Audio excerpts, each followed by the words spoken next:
Bonjour à tous et à toutes, chers adhérents de BHC.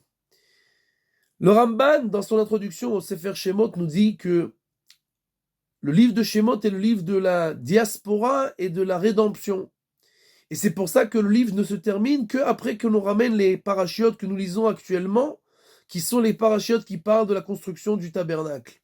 Puisque la Géoula, la rédemption, n'arrive seulement que quand la Shrina d'Akadosh Baruch Hu repose sur nous, et ça c'est ce qui se passe après que le tabernacle a été construit, et que les nuages divins sont descendus sur ce tabernacle, et alors nous dit le Ramban, le tabernacle ressemble aux tentes de nos patriarches, de Avraham, Yitzhak et Yaakov.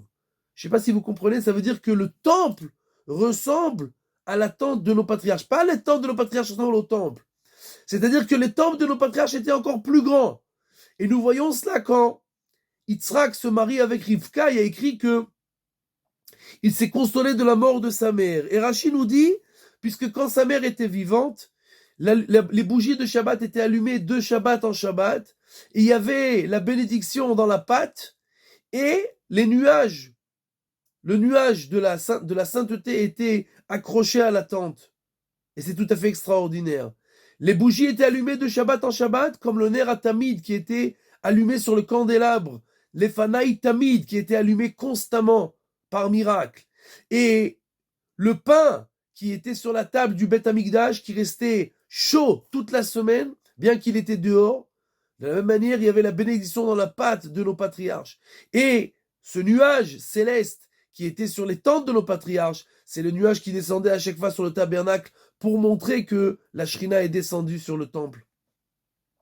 Et donc nous voyons que véritablement, les temples de nos patriarches étaient comme le temple, ou inversement, le temple était comme les temples de nos patriarches. Et c'est pour ça que nous disons, dans Tana de Be'eliyahu, Matai yagiu ma'asai le ma'aseh avotai, quand est-ce que mes actes arriveront aux actes de nos patriarches Avraham, Yitzhak et Yaakov? Puisque seulement quand j'arriverai à leur niveau, j'aurai atteint le but ultime de ma vie qui est de transformer ma maison en lieu de sainteté.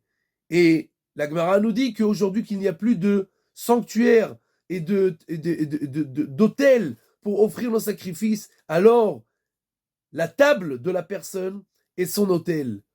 Et comment on peut savoir est-ce que véritablement on a transformé notre table en autel? Tout simplement au Birkat Amazon. Si après que j'ai mangé avec toute mon âme et tout mon corps, alors je me rappelle et je sais être comme un Kohen qui sert le service divin et faire le Birkat Amazon mot par mot dans le texte avec intention, en comprenant que je suis comme un serviteur divin qui dit les paroles saintes, qui sanctifie tout ce qu'il vient de faire, alors il a tout compris. Et sinon, il a tout raté.